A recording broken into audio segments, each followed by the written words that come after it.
आदरणीय chairman sir, rail संशोधन विधेयक 2024 के विधेयक पर मैं अपनी विजय प्रकट करने के लिए खड़ा हूँ। आपने मुझे अनुमति दी, इसलिए मैं पहले से आपको धन्यवाद देता हूँ और इस बिल का स्वागत करता हूँ, खास करके क्योंकि प्रशासकीय इंप्रूवमेंट करना आप चाहते हैं। That is a very good sign of it. You want to amalgamate two acts, दोनों जो 1979 और 1905 खास करके।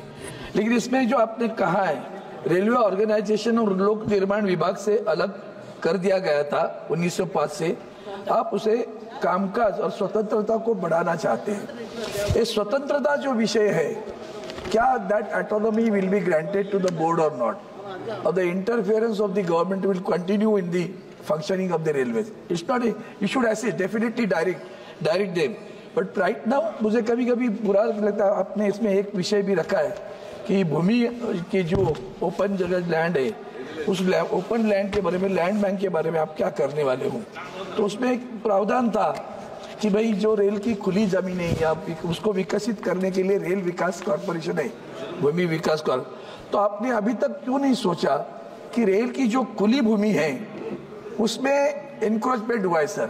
और एक तरफ आदरणीय प्रधानमंत्री जी ने जो पक्का घर और प्रधानमंत्री आवास योजना लाई है, अब जो झुग्गी झोपड़ियां रेल की जमीन पर स्थित है, रेल कहती है हमारे पास कोई ऐसा नीति नहीं है, नियम नहीं है कि हम इनको घर बना दें।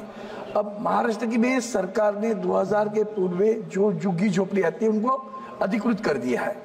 अब उनको अगर रिहैब करना है तो ना तो रेल का प्रशासन उनसे बात करता है, ना रेल मंत्री जी बात करते हैं सरकार से, भैया मेरी जमीन पर ये जो इंक्रोचमेंट है, क्या राज्य की सरकार हमें कुछ सहयोग करेगी? अगर राज्य की सरकार सहयोग करेगी तो आपको उसमें अच्छा होगा कि आप उसको जाकर आगे कर सकते हो कि उनकी जो झुग्गी झोपड़ियां रेल की जगह कभी भी नोटिस देके हटा देते हैं। फिर क्या हो गया? पक्का घर कहाँ गया? प्रधानमंत्री आवास योजना कहाँ गई? क्यों नहीं हम उनसे सम्मिलित करके कहीं और जगह राज्य की सरकार, कोई भी राज्य हो, उस राज्य की सरकार से बात करके भाई प्रधानमंत्री उनको पक्का घर देना चाहते हैं, हमारी जमीन पर ये पड़े हुए हैं, हमारे पास कोई नियम नहीं, नीति नहीं, इसके लिए हम करना चाहते हैं। ऑटोनॉमी की बात जब आती है तो और एक बात आती है सर, आपने पंडित दीनदयाल उपाध्याय जी का नाम स्टेशन को दे दिया, बड़ा अच्छा लगा, स्वागत करता हूँ।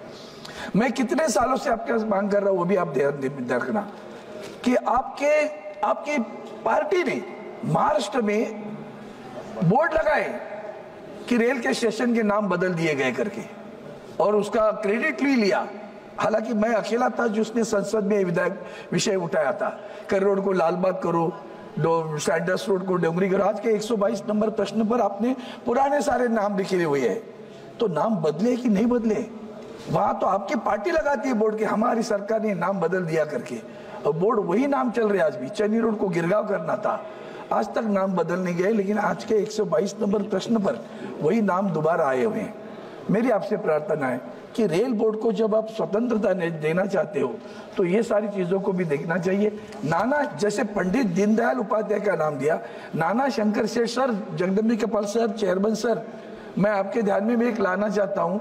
इस पूरे हमारे एशिया, मतलब पूरा हिंदुस्तान, रेल जब शुरू हुई तो रेल शुरू करने वाले कौन थे? हिंदुस्तानी, नाना शंकर सेठ। उस नाना शंकर सेठ का नाम 6 बजे तक मुंबई सेंट्रल स्टेशन को देने के लिए आज तक राज्य की सरकार ने प्रस्ताव पास किया, महानगर पालिका ने प्रस्ताव पास किया, आपके पास दिया।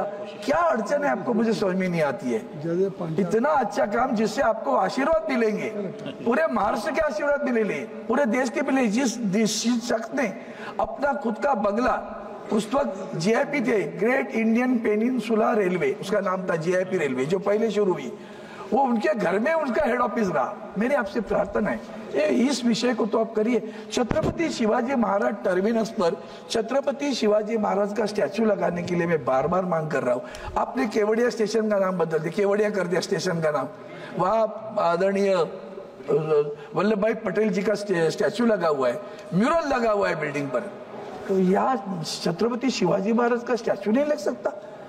जो हमारे हेडक्वार्टर्स है सेंट्रल रेलवे के पास में, वो एक छोटा सा काम आपको करना चाहिए। और एक बात करता हूँ, नाना स्टेशन की मांग हमारे राजस्थान के लोग आपसे भी मिले हुए थे, अक्टूबर में आप आए थे, अब तो तो बांद्रा से जो जयपुर के लिए ट्रेन छूटती है उसको नाना स्टेशन पे रुकने के लिए बात करे, नहीं हो रहा है। नाना शंकर शेठ जी का नाम नहीं दे रहे, तो ये स्वतंत्रता किस बात की होगी? उनको फाइनेंशियल पावर भी देना चाहिए सर। आप अगर किसी जीएम से पूछो उसको फाइनेंशियल पावर क्या है, तो आपको पता चलेगा GM has got a very meagre amount. 500 crore. एक second, up to 500 crore. 1 minute में कर देता, ज्यादा नहीं करेंगे। तो इसको फाइनेंशियल पावर्स देने की भी जरूरत है। स्वतंत्रता, administrative powers without responsibility and responsibility without the power, both the things cannot match. So we have to have a financial powers also to be granted to the GM. और आखिरी एक Nanded station, ये नांदेड़ जो टर्मिनस है मराठवाड़ा में, it comes under south central railway.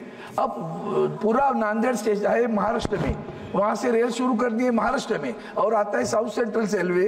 वो south central railway वाले लोग उसको कुछ भी जो सुविधाएं चाहिए वो देती नहीं है, ना उसकी मांगों को पूरी करती है। इसलिए मैं आपसे प्रार्थना करता हूँ, बिल का स्वागत जरूर करता हूँ।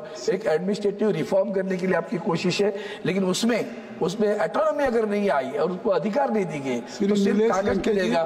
फिर भी आपको शुभकामनाएं देता हूँ। आपने मुझे अनुमति दी, इसके लिए धन्यवाद देता हूँ। जय हिंद सर।